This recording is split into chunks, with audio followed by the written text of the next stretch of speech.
Добрий вечір. АТР, Прайм Скрипін, як завжди, щочетверга. Тепер, правда, о 20-й годині. Це через те, що в Криму трошки інший час. Вимушено вони живуть за часом тієї країни, яка напала на Україну. Вітаю і кримських глядачів так само. Сьогодні у нас гість, як ви розумієте, надзвичайно цікавий. Людина просто не любить президента Зеленського. І не мовчить про це. І, власне, це буде перше моє питання до Марусі Звіробій. Маруся Звіробій. Справжнє ім'я Олена Самбул. 41 рік. За освітою видавець, журналіст.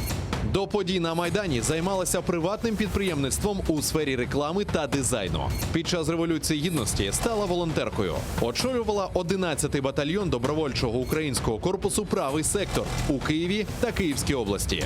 Готує бійців для десантно-штурмових військ Збройних сил України на посаді командира інструкторської групи. Отримала орден Народного героя України. Маруся Звіробій. Саме зараз на АТР. Отже, анонсоване питання було. Добрий вечір. Добрий вечір. Ну, ви знаєте, напевно, що стало причиною? Запрошення взагалі. Ваші емоційні виступи або відеоблоги, як це назвати, я не знаю. Мене розірвали ЗМІ. Так? А ви як хотіли, щоб вони з вами що зробили? Ні, нехай розривають, це нормально. Я подивився, от коли гуглиш за вас інформацію якусь, то там дуже багато знову не стрималася, різка, скандал на скандалі, сидить, скандалом поганяє. І, в принципі, я пропоную частину вашого відеозвернення з Софією Фединою, це народна депутатка, правильно, від ЄС, варто уточнити, поговорити, і далі я запитаюся у вас дещо. А тебе, сука, бажають, щоб ти здох, понімаєш? Ти робиш таку шкоду цій країні, що всі бажають, щоб ти здох, і просто обговорюють, яким чином. Чи те повісять краще, чи те застрелить краще, що там граната зірветься десь. Ти розумієш, падла, що там взагалі люди контужені на війні. Поки ти гроші заробляв, ржав і отут знущався з України, і з всіх її цінностей вони кров за це проливали, вони кінцівки за це втрачали, вони її боронили. Вони тебе підірвуть, я тобі обіцяю. Тебе хто-небудь підірве. Так, я тут можу вам сказати конкуренцію, певно, бо в мене є там своя рубрика, теж відеобложик, і там теж мало симпатично може почути. Мало симпатичних слів? Мало симпатичних слів на адресу президента. Тобто я більш, можливо, і теж вибагливий, як і будь-який громадянин України, свідомий. Але глядачам я хочу нагадати, що для вас так само досяжний Viber, традиційно, плюс 380 73 419 41 58. Дзвоніть, не стидайтеся, або скайпуйте atr.tv. Так само я хотів би нагадати, що цю програму можна дивитися на YouTube-каналах Скрипін і Ukrainian Media Network. Отже, що стало причиною? Що ви так не любите Зеленського? І як дехто стверджує, що ви бажаєте йому смерті? Я бажаю іншого президента просто. Я бажаю іншого президента. Це я розумію. Але таке ставлення... І попереджаю деяких, що якщо там тіліпаться і хамить воєннослужащим, то можна пострадати. Взагалі дуже цікава ситуація для мене. Я спостерігаю і за інформаційною війною теж. Я в ній варюсь, і оскільки я не... скажімо, мені довелось там ще в 2010 році відбути одну як політтехнологом, бо я рекламіст, і я працювала, в принципі, з інформаційними якимись такими технологіями. У мене рекламна веб-студія була. Я знаю, в мене і є всяке отаке. Буквально тобто, я працювала з інформацією, і тепер вся оця ситуація з 2014 року для мене цікава іще й тим, як нас завойовують інформаційно. І для мене було неочікувано, взагалі бум, але він для мене де про що серйозне говорить від цього стріму з Софією, тому що, за великим рахунком, там могло бути небагато лайків і небагато репостів, але бомбануло не по-дєцьки. Це означає, що треба було так вже вкурвити людей, що вони підтримують цю думку і вони готові розмовляти, ймовірно, з президентом такою самою мовою, а вкурвало саме через його вже постійний сленг гопніка. Мені просто... Це я можу собі дозволити бути гопніком. Чого це раптом? Хочу, можу, наприклад. Я нікому Ви нічого не думаєте, винна, так правда? легко звичку кинути потім. От він і не може Гопник кинути. не може Так. кинути. Ну да, мені теж було б важко, я думаю. Але я принаймні намагалась, а я була проукраїнським гопніком. Є моменти, розумієте? Може, якби він був проукраїнським гопніком, я б не так звертала на те уваги. Але то зовсім не проукраїнські гопніки, та не наші єноти. І його розмова, мені навіть не цікаво. Тобто ви саме про цей діалог в Золотому? Я про діалог в Золотому. Розумієте, мені багато чого вже накипіло. Тому що це ж не єдиний діалог його такою мовою, як він взагалі до людей звертається. І тут мені навіть не важливо, хто той хлопець, з яким він отак розмовляв. Бо тут розкручують, що вже хлопець не такий, вже він і не такий вже воєннослужащий. Це ви маєте на увазі діалог з Денисом Янтарем, так? Да, але картинка має значення.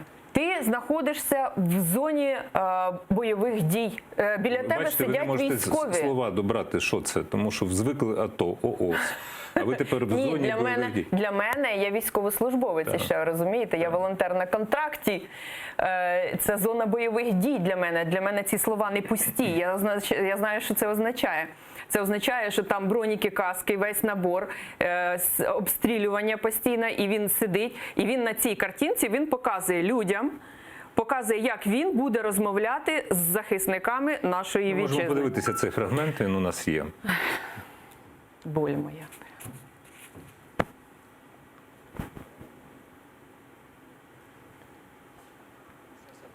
Пасажир. Ми приїхали. Побачите, як люди до цього відносяться. Побачили, що люди кажуть. І що кажуть? Відводити треба. Треба. Люди кажуть. А нам вони весь цей час, поки ми тут знаходились, сказали, що не треба. Так где же там, мы же не зашли к ним. Кому? Оружие не посмотрели. А там есть? Сказали, що по кроваті є. Да? Пацаны, смотрите, мы ж опять, сейчас опять будем, Денис, перейдем к беседе. Ну, я ж тоже не приехал с правоохранными сейчас органами, не зашли в дом, не устраиваем. Ну, мы же нормальные мужики. Я вам говорю, что не угрожая ничем. По-человечески, пацаны, уберите оружие. Все, Его что я тебе нет. сказал. Ну, где? Покажите, где у меня То оружие. есть ты считаешь, что ты чем хочешь? Чтобы я зашел сейчас в дом, показал при чем где? здесь, ну- Я задал сейчас вопрос уже серьезный. Ты хочешь, чтобы я сейчас зашел в дом, показал где? При чем здесь это? Вы говорите, типа, уберите, мы что, его держим в Я руках? тебе или еще что? раз говорю, Денис, услышь меня. Это вас серьезные слышу. вещи уже пошли. Я понимаю, ну, Я просто вам сказал, вывезите оружие. Слышите, пацаны? еще один момент. Вчера по Украине были акции, хотели, ну, по всей Украине были, в 1 часов по ДДА. Там у нас, допустим, еще в Николаеве вменяемый губернатор, Как капитуляция, прошу ты. формализация, Я это пришел, называется, я пришел тебе подписание сказал, вы меморандума. оружие вывезете, а ты меня переводишь стрелки. Так я вам второй момент уже озвучил. Я вас услышал, вы Смотри, ты сказали. мне вообще не можешь никакие ультиматумы озвучивать. Я президент этой страны. Конечно. Мне 42 год. Я ж не лох. Я тебе пришел и сказал, оружие уберите.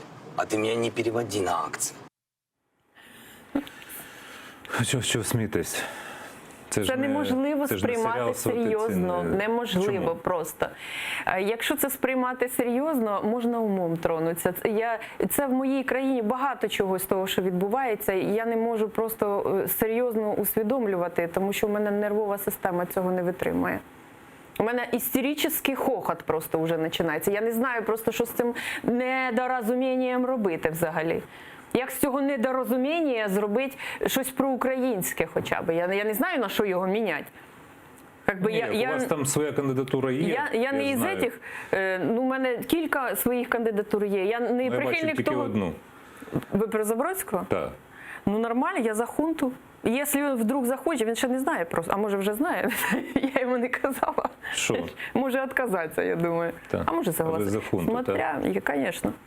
Дивіться, тут я можу пояснити, але після того, як ми послухаємо дзвіночок глядача. Добрий вечір.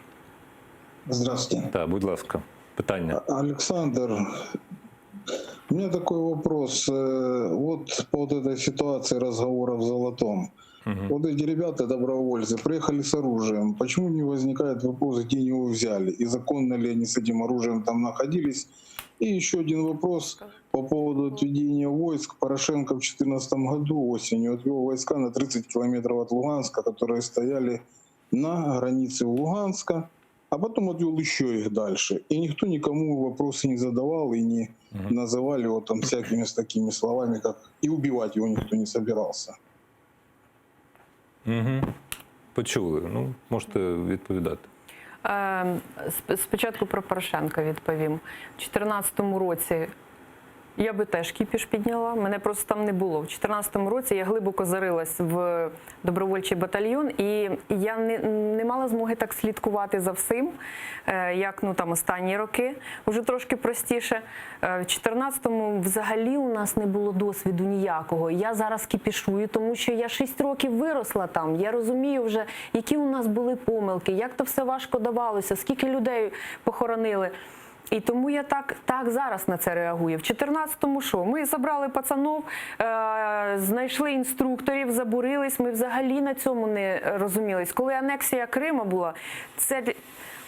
Ви розумієте, що ми як хлібороби, я умовно кажу, які зібралися для того, щоб оборонятися в державі. Є навіть вітання таке життєве. Добрий вечір, хлібороби, та я знаю. Чудово. Це нам так ми могли один одному. У мене, наприклад, не було стільки досвіду, щоб я такий кіпіш підняла в 2014-му, а зараз є. Якби у мене стільки його було, я б тоді його підняла. І тоді б теж розказувала і про убиті, і про взорваті, і про все. Але на той момент я знаю, яка армія була. Ну, не знаю, які там були плани. Можливо, що ми б не вивезли просто той наступ. Я не знаю, як там було на місці. Я би оце, наприклад, в Муженка би попитала. Я нормально ставлюсь до цієї людини. Ну, я можу в нього запитати, тому що деяких речей, коли ти ж не знаєш зсередини, ти знаєш тільки те, що тобі розказують хто. Якісь зацікавлені особи, кожен подає якось зі свого боку. По Іловайську я взагалі не вірю в те, що воно може якось по-чесному, от якийсь в Україні суд відбудеться і прям по-чесному всіх накажуть. Я не знаю, що має статися, щоб тут така справа взагалі по-нормальному якось була досліджена. Так, а хто це Іловайськ винен? Ну, значит, у нас опять тут поделились на парохоботов и зеленоботов, потому что у парохоботов винен Хамчак, у зеленоботов винен Муженко, і розбирайся. Я не знаю матеріалів, наприклад, по Іловайську. А з приводу Золотого ще хочу відповісти. Там про зброю було питання, звідки в хлопців зброя? А в Золотому я якраз, чого воно ще не чужа тема мене, що вкурвало, я в Золотому була якраз за тиждень до того, як туди поїхав Зеленський. У тих самих хлопців, ну я про зброю з ними не розмовляла, але виявилося, що в них була там їхня зброя зареєстрована, вони про це казали. Він приїхав їм погрожувати, приберіть зброю, хоча не було перед ним озброєних людей. Його були, перед ним не було озброєних людей. Озброєна людина, якщо у неї є своя зброя і дозвіл на неї, ну я не знаю, наскільки вона не має права мати при собі зброю. В тій ситуації це питання якесь таке плюс-мінус, не знаю, треба розбиратися. Може і має, я так думаю. Але... Ну, моя інформація, що у них була зброя своя, а там зараз у всіх уже націоналістів є зброя своя. У мене є своя, у всіх є. Хто війну пережив. Я правда не воював. Я так, бачите, я диванне військо, мене так, якщо я роблю якісь зауваження подібні, мені кажуть, іди, ти повоюй, а потім роби зауваження, а ви то воювали. Я спілкувалася з цими хлопцями. Наприклад, у мене там були питання, я коли приїхала, там не було нікого, крім цих ветеранів. Тобто там не було... Білецький сказав, що це добровольці просто, що це не всі національний корпус. Більшістю там національний корпус. Мене це здивувало, тому що коли кіпіш піднявся, і то хорошо, що всі приїхали, кіпіш там влаштували, то волонтери поз'їжджались туди, але волонтери там катаються. І при мені там 2 буса приїхало, ми там фоткались якраз на тій крайній позиції, де вони влаштовували там цю акцію, і ми там фоткались. То я спілкувалася з цими хлопцями, і з місцевими жителями я теж спілкувалася. І ми зустріли місцевих жителів зовсім різних. 3 категорій. Значить, одна тьотечка кругом теж пройшла по телевізору. Вона місцева, але вона десь недалеко. Вона переселилася трошки назад. От там уже, значить, не наші, вона переселилась сюди і тепер тут репетує, здавайте територію. Друга, вона ніби як проукраїнська, але вона усвідомлює, що вона не розуміє ситуацію. Вона усвідомлює, що вона не знає, як краще. Вона сама в нас запитується, вона каже свою думку. Це з прямим каналом я їздила, і ми з ними спілкувалися. Вона запитує, як краще у нас. Своєї думки вона не має. Вона, якщо одведуть і по нас не будуть стріляти, то хай одводять. І якщо не одведуть і по нас не будуть стріляти, то нехай не одводять. Вона не знає. В той момент, коли ви там були? Там були обстріли по ночам. Я дуже швидко, ми там були недовго. Зі стрілецької зброї чи з важкого озброєння? Я не пам'ятаю, мені відео скидали. Я не застала сама обстріл. По звуку ви ж можете відрізнити. Я не можу, ви не Я чую автоматну чергу. Автоматну чергу. Я, власне, це і запитував. Це досить близько. І третя категорія людей – це дуже проукраїнські. Це капець, їх ненавидять там за це більшість. Ще є люди, які взагалі бояться розмовляти, звісно. Вони такі, вони дуже залякані, вони тільки бачать камеру, вони одразу просто встають, уходять, тікають, десь закриваються, щоб не перекрутили їхні. Добрий вечір. Думає, що вона не знає, як краще. Алло. Алло? Так, говоріть, будь ласка. Доброго вечора, пане Роман. Добрий. Хочу задати Марусі таке запитання. Пані Марусі, так? У нас себе так називає, в принципі. Можете Мене так звертатися називають. Олена. Якщо вона Пані себе Маруся, так називає, я так, як називає, так і говорю, так? Окей. Дивіться, от таке запитання. В будь-якій країні, наприклад, незалежно там, чи це воєнний, чи це люба людина, якщо б так погрожували президенту, що б з ними зробили? От мене цікавить, за 5 хвилин після таких гучних слів. Я знаю, що в Росії б зробили за 5 хвилин. Я не знаю, що зробили в демократичній країні. Ми зараз не говоримо про Росію взагалі, тому що Росія мене взагалі не цікавить. Ми говоримо про інші країни, навіть Європейського Союзу. Які, наприклад? Люба країна, Німеччина, Франція, і що було Італія. в Німеччині? Що було в Німеччині? От мене цікавить, нічого б не було. Як поступили б служби, спецслужби, от з такими людьми, як от такі прямі погрози президентові? Ніяк би не поступили спецслужби в Європі, тому що там демократія є. А якщо у нас за таку розмову двох жінок починається травля ботів і прокуратура, і погроза від нардепів, то це ближче, як в Росії, скоріш за все. І це дуже показово. І я би хотіла, щоб ви звернули на це увагу і подумали, що це перший крок. А другий крок – це коли за ваші репости вас будуть саджати. От на це більше схоже.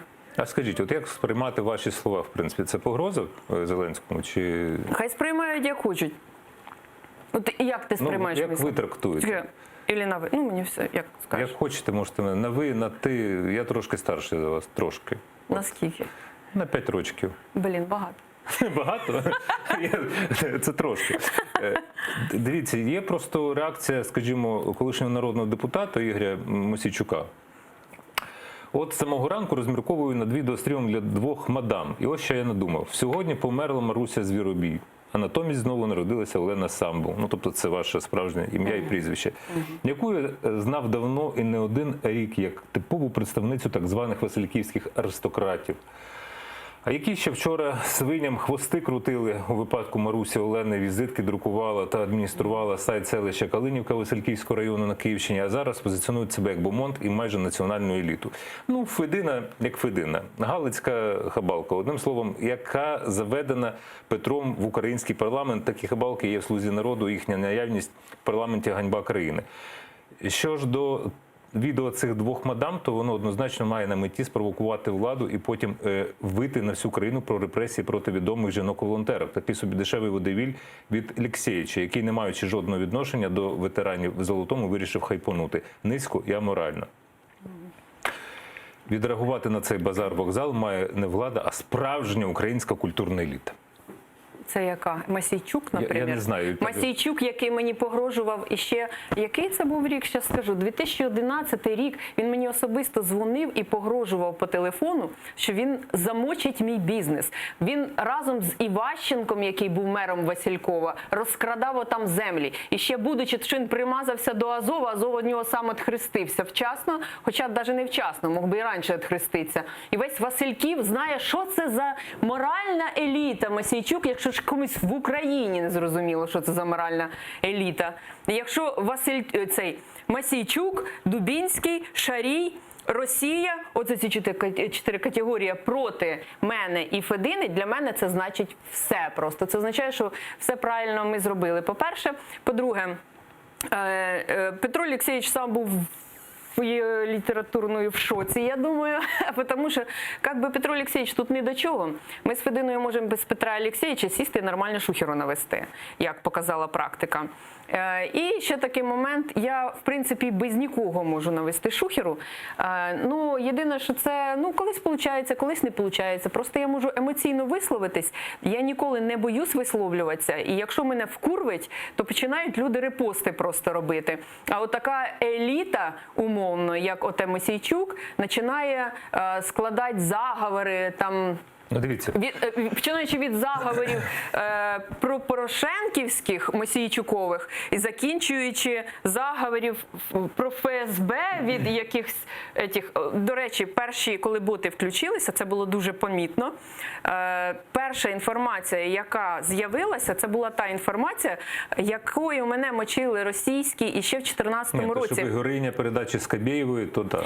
І ще на каналі «Росія» в 2014 році про мене розказували, яка я страшна бандеровка, правосічка, неонацистка. І що прийшлось, коротше, гуглити, що таке неонацизм, тому що я не із этих, от, після їхньої передачі. Але тоді саме з'явилася інформація, оця смішна, що я кума Порошенка, коротше. Да ви не кума? Я, ну він мені все одно торчить, коротше, я не знаю. Я до кума все одно придерусь тепер уже.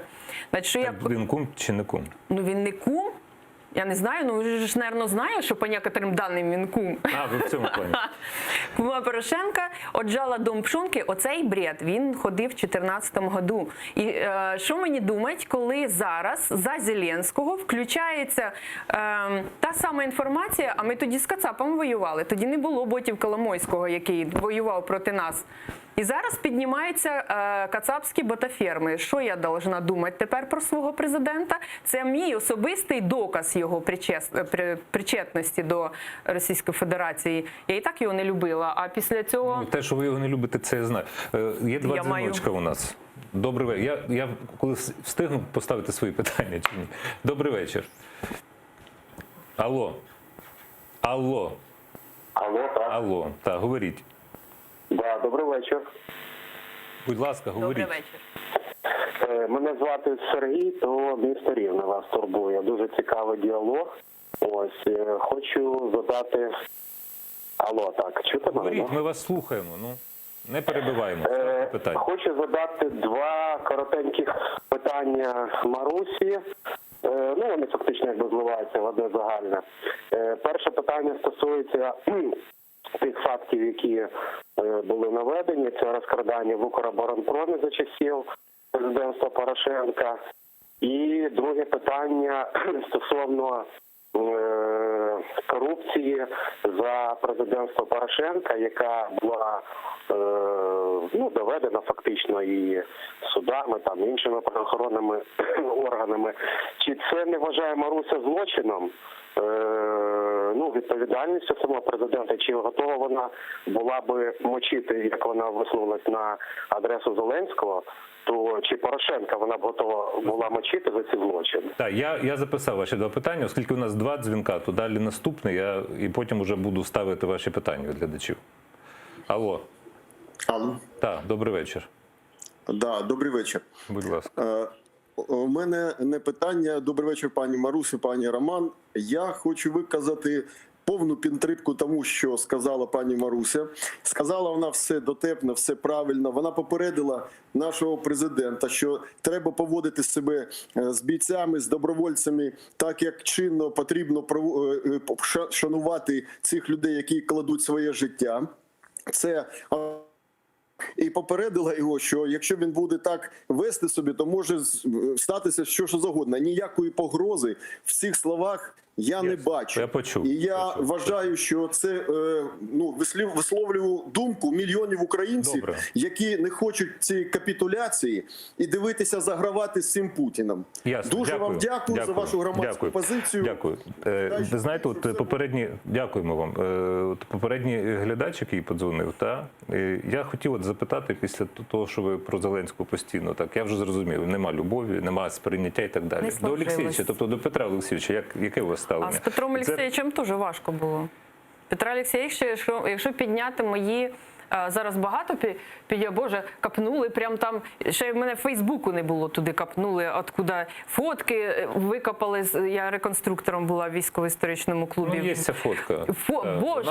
Боже, Маруся в пілотці, зірочка. Це, Маруся в пілотці, да, це наш реконструкторський клуб. Причому, що ведуча П'ятого каналу там з вами це моя поруч. подруга, ми товаришували, вона приїхала до нас і була в захваті від нашого руху.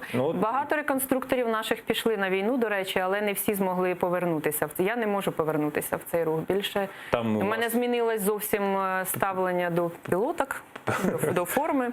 Там пишуть, що зірка не випікала там чоло. Ні, тоді не випікала, я була собі мирним совком. Ми були дружбою між народами. Це 2010 десь рік. Ясно. Ну, це питання знято. А про Петра Олексійовича? Про Петра Олексійовича. Дивіться, я не знаю вашого ставлення. В принципі, тут згадав наш глядач і про факти розкрадання в Укроборонпромі, і де зараз Гладковський, ви теж знаєте, він же Свинарчук, і про корупцію. Це дуже влучно. І чи формувало це ставлення до Порошенка якесь? У мене інші речі, довелось просто на інші речі звертати увагу. По-перше, я боролась в тій площині, в якій я працювала. В тій площині я і боролася. У мене не було часу слідкувати за політикою і, коротше, в кожний заміс вклинюватися і кругом скандалить по всім приводам, тому що я просто, по-перше, не всі приводи знала. По-друге, і на моєму місці вистачало речей, які мені не подобались. 2014-2015 рік я заступник командира правого сектору, потім командир батальйону правого сектору. На нашому місці, як ми зустріли, ми дуже воювали з Порошенком, ми його страшенно не любили по тій причині, яку армію ми застали на початку війни. І в ті роки в мене теж можна знайти, нехай пориють, зараз боти візьмуться там, коротше. Та ні, це переписують. Але далі є про тих ботів, які упустили цей момент. Можна іще знайти інформацію, де Петру Олексійовичу від мене нормально перепадало. Це було на початку війни.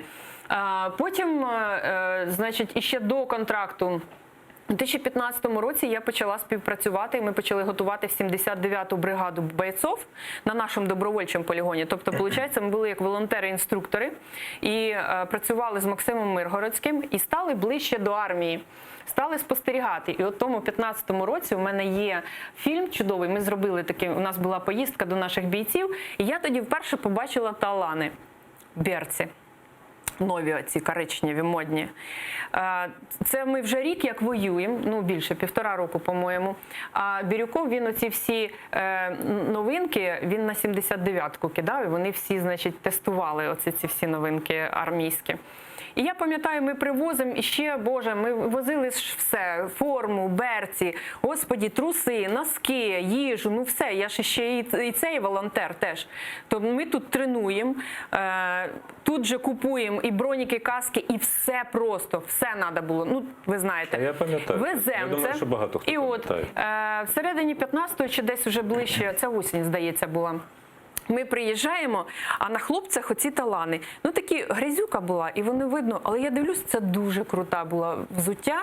На той момент ми вже всякого возили, що нам тільки не привозили. Не лови, звісно, за 5 тисяч. Але ви мені щось говорите, я в цьому не розбираюся. Я не лови буду претендувати. Це берці за 5 тисяч, це круті.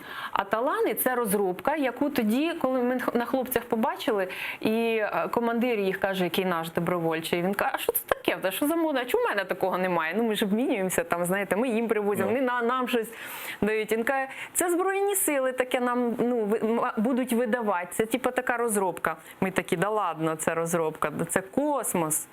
Це був космос взагалі. Я вам про Порошенка пояснюю, откуда у мене до нього. Я розумію, що В армії крали, крадуть, будуть красти, але паралельно я ще бачила і оці ось зміни. І я бачила, як за 6 років ми перестали возити вже в 16-му році берці, це для мене показово. Берці, форму, їжу, а в 18-му році з їжі взагалі хорошо. І коли ми прийшли до 19-го року, і наші довбадзьобики зеленоботні розказували Порошенко корупція, це, звісно, да, що Порошенко корупція, але... Так, слухайте, я не зілібобік, і Я заканчую. Я просто кажу про те, що я теж можу сказати. Але... Порошенко корупція. Розумієте? Да на здоров'я, я ж це не заперечую.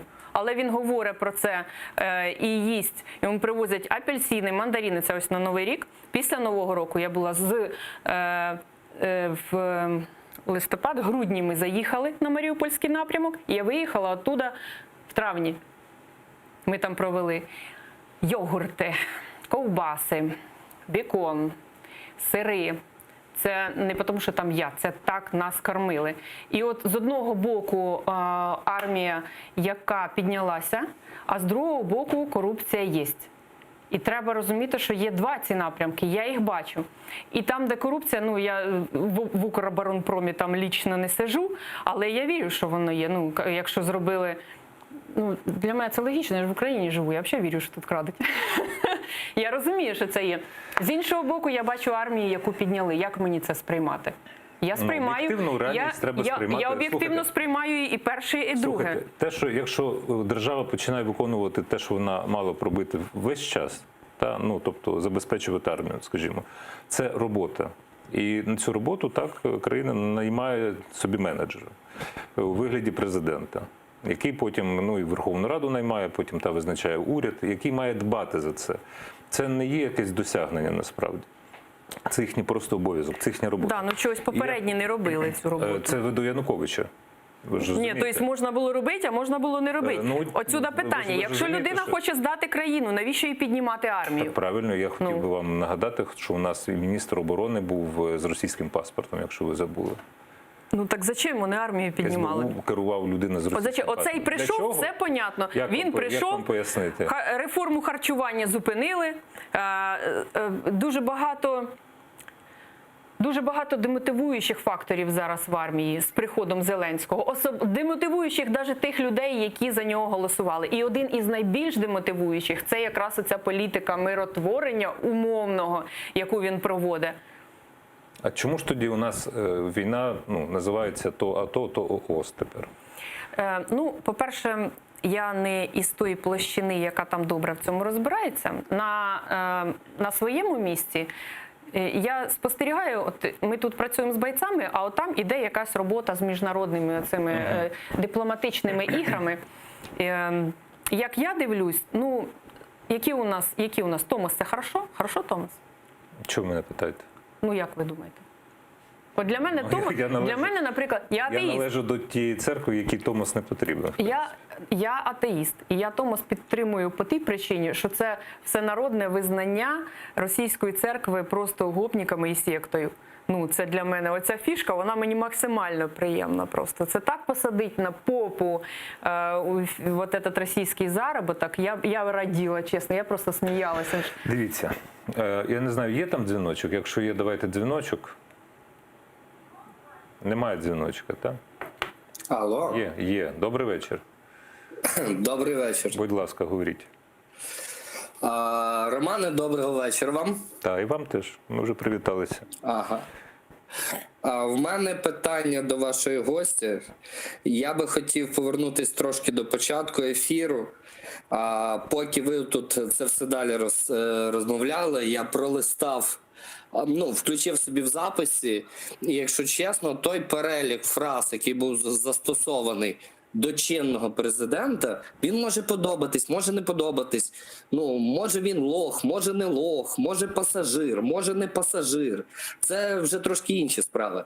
Але саме в тому переліку, якби хтось примінив до мене, я б сказав, що це є погроза, моєму життю і здоров'ю. Я би пішов в міліцію і написав заяву. Я виключно про це. Чи це не обмовка? Так. В поліцію? По-перше, мені пофіг, якщо чесно.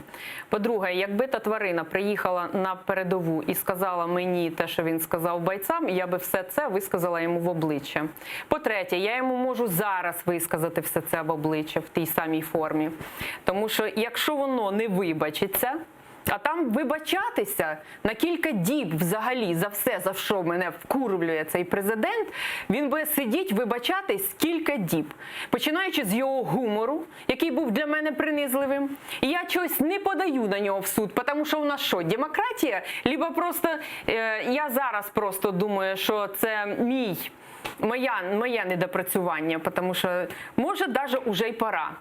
Якщо от зараз до нього, я думаю, ж дійшло, мабуть, отаким, через такий кіпіш, я підозрюю, що може до нього дійшло нарешті, що треба базар трошки свій фільтрувати і іншою мовою з людьми розмовляти. Ну от зараз подивимось. Тому що як тільки я почую, що він буде так само розмовляти з людьми, я запишу такий самий відос. Мені однаково, як він буде його взагалі сприймати. Я буду говорити з ним його мовою. Йому теж не погрожували бойці там ніякою зброєю. Взагалі там ніяк не було. Приїхав пасажир. Ти не пасажир, ти водій взагалі. Ти керуєш цією країною. Ну або ж пасажири, ми просто не знаємо, хто у нас там керує цією країною. Ну дивіться, а яке у вас ставлення до командувача ООС Володимира Кравченка? Чинного? Я не знаю, я з ним не працювала. Вчора не бачили його на відео? Ні. Як він розповідав про відведення в Золотому? Це можна трошки не так у мене спитати. Яке у мене ставлення до тих військових, які зараз співпрацюють з цією владою, роблять те, що от вона там нарізає? Правильно? Є головнокомандувач, да. Верховний. Військовий, це значить, треба виконувати наказ Верховного головнокомандувача. Да. У мене питання. От взагалі у мене таке питання риторичне. Мені ніхто на нього не зміг відповісти. Десь є список. Устав я бачила, предположим. Ну, я ж на контракті служила. Я ніде не бачила список, що означає злочинний наказ, я стісняюсь спросити. Як вони от кваліфікують, що цей наказ злочинний? Тобто, як явище, злочинний наказ є? Це залежить від чого? Від кількості сталі в яйцях визнавати наказ злочинний. Від чого воно? Я не розумію, від чого залежить. Тобто воно ж є, там написано, злочинний наказ, командир може не виконувати. І завтра скаже наша влада, відходимо до Львова, що ми будемо робити? От чому відходимо на 30 населених пунктів, у нас не злочинний наказ, а відходимо до Львова злочинний, чи теж не злочинний? Що, як оце? Я не знаю, як це розуміти. Але 5 років ми якось тримали оцю лінію оборони, а потім ми сказали, давайте не будемо відкривати вогонь першими. Так от, ми відкриваємо вогонь першими, наприклад, коли бачимо, що там вкапуються. Там вкапуються, аби підійти до нас ближче і схряпнуть у нас іще землі. Ми відкриваємо вогонь, вони відкривають вогонь у відповідь, виходить перепалка, але вони не можуть вкапуватися в наш бік. Коли ми починаємо туди вкапуватися, відбувається те саме, вони відкривають вогонь. І ми отак от стоїмо, ми не пускаємо один одного, ми тримаємо, поки на міжнародному рівні якесь уже може НАТО, якісь уже санкції, воно ж тривало, воно ж якось домовлялося. Але ми це все тримали. А потім, коли нам кажуть, не відкривайте вогонь, що відбувається? Вони вкапуються, а ми не можемо відкривати вогонь. Ми можемо лопатками саперними там уже. Я б хотіла, знаєте, що подивитися? Мені було б дуже подивитися і цікаво карту. Карта їхніх окопів, лінія їхніх окопів до виборів.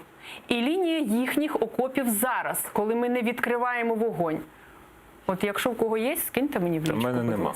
Точно. Ні, дивляться, що у когось же є, скиньте мені цю секретну інформацію в ООС, який лічку. показував карту відведення папірець, дістав, шукав довго, потім показував, що куди відводиться. В Золотому є дзвінок. Добрий вечір. Алло. Так, добрий вечір. Добрий вечір. Це я в ефірі, так? Так, ви в ефірі. Ставте питання. У мене питання до пана Мороз. Так. Я от що хотів спитати, пане Мороз. Ну, бачите, от може ви хоч бачите вихід з цієї ситуації. Ну, простіше кажучи, що нам робити лишається. Ну, тому що, дивлячись на нашу національно-патріотичну еліту, ну вона от зараз тільки язиком плямкає. Як то кажуть, а Мавро все одно робить кожен день свою справу. І поки ми будемо, чим сказати, чи бачите ви якусь силу, чи людей, які щось знають якийсь план дій? Бо тому що я бачу, що плану реально тут теж ніякого немає, як зупинити це все, як то кажуть, розвал країни, бо це інакше не назвеш. Зеленський вперто по лінію править, він як людина руського міра, це теж ніхто щось не розуміє, хто вважає, що український президент. Це є людина руського міра, і він свою, як то кажуть, руськомірську справу робить. Все, дякую вам за питання. Тут є, мені одразу два варіанти. Один варіант, а другий я навіть не знаю, що будемо радитися. Один варіант – це коли змушуєш владу чути свої вимоги. Тобто ми з Порошенком, у нас була така своя війна, нам щось вдавалося, якісь вимоги. Причому не маю на увазі взагалі його владу, не тільки його особисто. Щось вдавалося вигризти, якісь плюси, щось не вдавалося вигризти. Але, як це? Тобто приходить президент, починається якась лажа і його знову мінять, тобто кожен рік мінять. Получається, що якийсь час все одно треба змушувати його себе чути. І це відбувається зараз із Зеленським. Його треба змусити чути власний народ. Він український народ, він не чує український народ, він малоросів чує, він чує в якийсь отакий, у нього така інформаційний свій вакуум, в якому він був в 95-му кварталі, і він в ньому і лишився. Я б не сказав так. Ні, я зараз дивлюсь просто тих, хто відписують в його... Він якраз досить сам активно моніторить і медіа, і веде... розстраюється, да? Богдан же сказав, що розстраюється. Так, ви бачите, прочитали. Та? Але я можу пояснити деякі речі. Якщо ви не дивилися цю велику прес-конференцію, тобто прес-марафон, дивилися? Весь? Я б не змогла. Там одна штука, яку треба зрозуміти. Це єдина теза, яка звучала там досить чітко. Що він бачить свою місію, що він президент миру, і його місія – це встановити в Україні мир. Якщо ви не бачите, що він далі робить, постійно, його ці всі кроки, ви думаєте, він золоте для чого їздив на 2 дні? Кіно снять. Логічно, абсолютно правильно.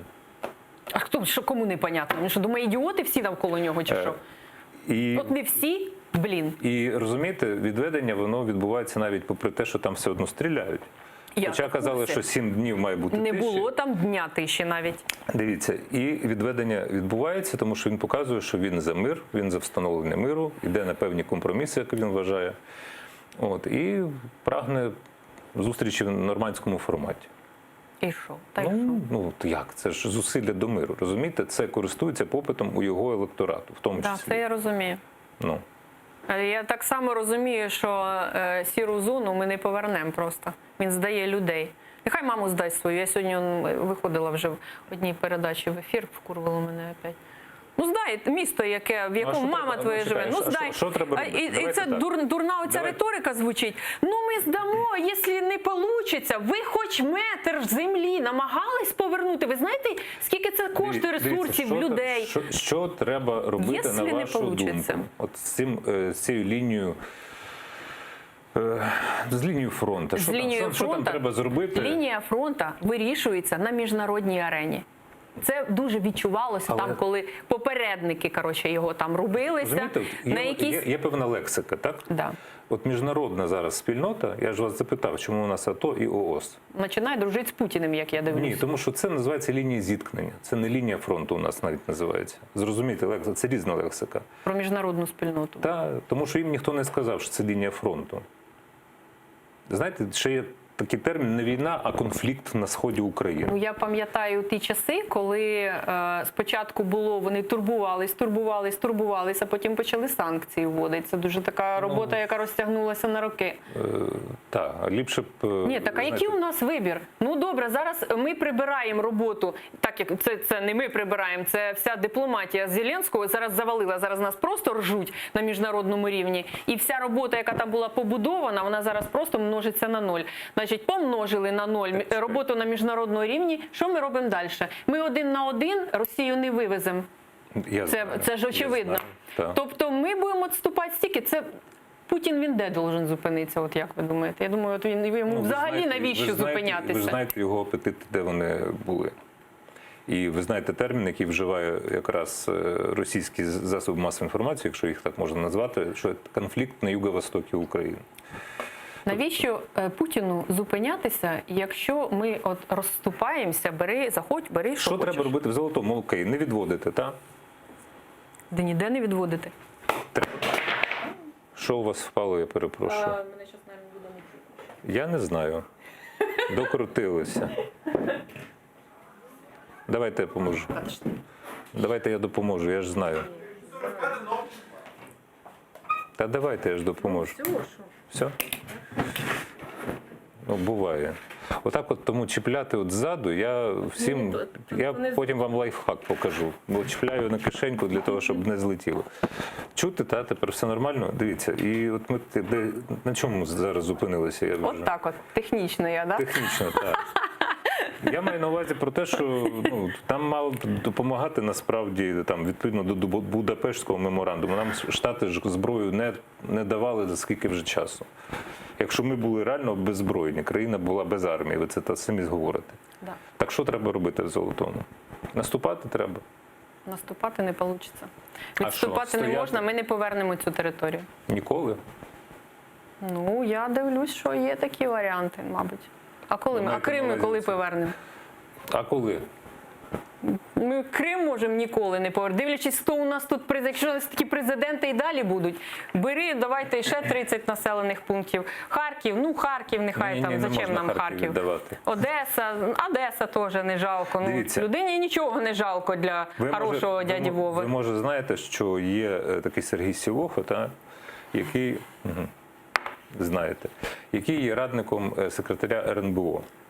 І от зараз стосовно вашої лексики і вашої манери там у відеоблогах з Софією Фединою, а Сівоха виступав якраз у Маріуполі, де відбувся захід, я точно не знаю, не буду, щоб не помилитися, як він називається, там були діалоги про те, що робити і так далі. Зараз його пряма мова Сергія Сівоха. Мы должны прежде всего навсегда отказаться от языка ненависти и безответственного популизма. Хватит вешать ярлыки друг на друга и делить украинцев на сорта. Да, мы разные. Мы можем исповедовать разные религии, говорить на любых языках, придерживаться разных традиций, чтить разных героев. Но в этом разнообразии наша сила. Тут головна теза про те, що мову ненависті треба забрати, а ви, власне, нею говорите. Для них мова ненависті – це взагалі українська мова, як я бачу цю владу. Це зараз, якщо російську мову визнають другою державною, я не здивуюсь, тому що для них мова ненависті – це українська. Для них взагалі не існує Україна, для них існує Малоросія. От в Малоросії всім хорошо. От який ти є, от всім хорошо. Розумієш, для мене питання мови вже для себе я визначилась. Це інструмент ворога, яким він воює з нами. Я це дивлюсь на прикладі казахів, наприклад. І ще от ми вчора з Полтавою калмика зустріли. Знаєш, яка була розмова? Калмик, отакий вузькоглазий, зовсім видно, що калмик, і сказав, що я калмик, ну говори російською. Він каже, ну русський. Він каже, ну скажи по-калмицьки, і фразу там йому Андрюха дає, якусь фразу. І він затупив, коротше, і вспоминає слова. Він не пам'ятає свою мову, його діти вже не знатимуть мову, він її не передасть. Хто буде? Тобто 2, 3, 4 покоління – це вже російське. Пофіг, що в тебе вузькі очі, ти не знаєш свою мову, ти вже росіянин. Це дуже активно, імперія в ноль множить. А скільки ми зустріли людей, які не можуть сказати, хто я білорус, ну я русский. Ну білорус, ну не білорус. І такі в Сімферополі теж. Ну от я родився в Ростові. Ну, от я русський, а от живу в Криму, це люди без нічого. І ми маємо таку проблему. Я би за неї бралась. Якщо говорити про громадян України, тобто у нас же є поствиборчий розлом, фактично, розкол. Є там, одні кажуть, ви парахоботи, а ви там, яких називаєте, зібобіки. Зеленобобіки. Так, дивіться, і це ж мова ненависті, це ж не сприяє ніякому внутрішньому діалогу, Україну це не робить єдиною. А хтось іде на зустріч взагалі? Я вас запитую. Наприклад, Це ж ваша у нас є, ну не тільки моя, я маю право, розумієте, тому що у мене нервної системи немає. У всіх є права і обов'язки, розумієте? Але мої обов'язки я сама собі виписала 6 років, поки воно 4 рази уклонялось, у мене було 3 контракта. І 2 роки добровольчого руху. Я сама собі виписую обов'язки, якщо в моїй країні війна. І нехай мені тепер розкаже хтось, якою мовою мені з ним говорити. Воно гроші заробляло 6 років. Я зараз буду щось там слухати про те, що у мене перед ним якісь обов'язки, я взагалі нічого не винна. Людині, яка нічого не зробила для цієї держави, яка сміялася з неї 6 років, мені гидкий їхній гумор. Я їх не дивилася ніколи, я не можу таке дивитися. Оті шутки про Майдан, про повію, я не розумію, хто ти, в якій ти країні живеш, і ти будеш говорити про те, що не треба говорити мовою ненависті. А це толерантність, яку виховують в нас, аби ми не захищали своє. Я маю свій досвід, він дуже агресивний. Я в дуже важких умовах прожила ці роки, і тому я така буду. Я сама собі даю тепер такі права, які захочу, такі і даю. І я вважаю, що українцям треба бути агресивним, інакше ти не будеш існувати. Просто не по тій причині, що якби була Україна сама по собі, ми могли би дозволити собі говорити будь-якими мовами, як люба країна, на яку не нападають. Мати будь-яку релігію, бути ким хочеш взагалі в ній, не бути ніким в ній, але нашу національність знищує ворог кожен день. Кожен день на нас нападають. Століттями. Вони ростять колонію малоросійську. Я це відчула дуже сильно. Я ненавиджу рабство. Я ненавиджу, коли бояться говорити. Яка зараз проблема? Що це ми так бабахнули з Фединою? А якби всі не мовчали, хіба ми були б помітні? Всіх спаралізувало просто. Давайте глядача послухаємо. Останній дзвінок у сьогоднішньому ефірі. Добрий вечір. Доброго вечора всім. Будь ласка, моє ім'я Тимур, місто Київ. Таке запитання до пані Марусі. Як ви вважаєте, чи потрібно жінкам проходити військову строкову службу в Україні на рівні з чоловіками? І що ви думаєте про фемінізм? Дякую за увагу. Це моє любиме питання. Я читаю, що бабам в армії не місто. Це наша секретна позиція з Забродським. Ну, я відповім. По-перше, я не дуже схвально ставлюсь до крайнього зашквару фемінізму, в який він дуже часто перепадає. Я взагалі не з цих, чесно. Не з цих жінчин. От.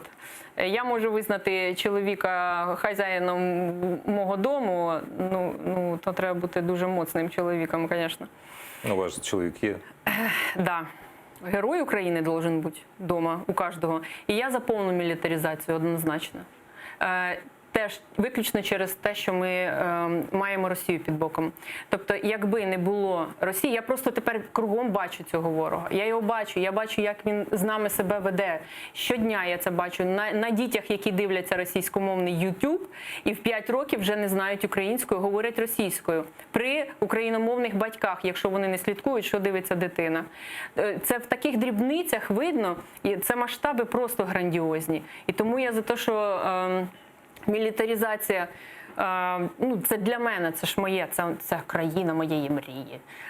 Ну, це в армії говорили, що ви за хунту, тому я... Да, в армії треба відслужити кожному, це як в Ізраїлі, у них постійно теж, вони постійно воюють, і їм треба, щоб всі були готові. Тому що там не тільки навчають стріляти, там навчають тебе тактичній медицині, саперній справі, щоб ти під ноги дивився, щоб ти не підривався. Якщо з тобою воює ворог постійно, а Росія постійно з нами воює, то треба бути всій країні готові. Якби вся країна була готова, в нас взагалі б не було таких проблем. Ніхто б з роду 4-жди уклоніста президентом не вибрав.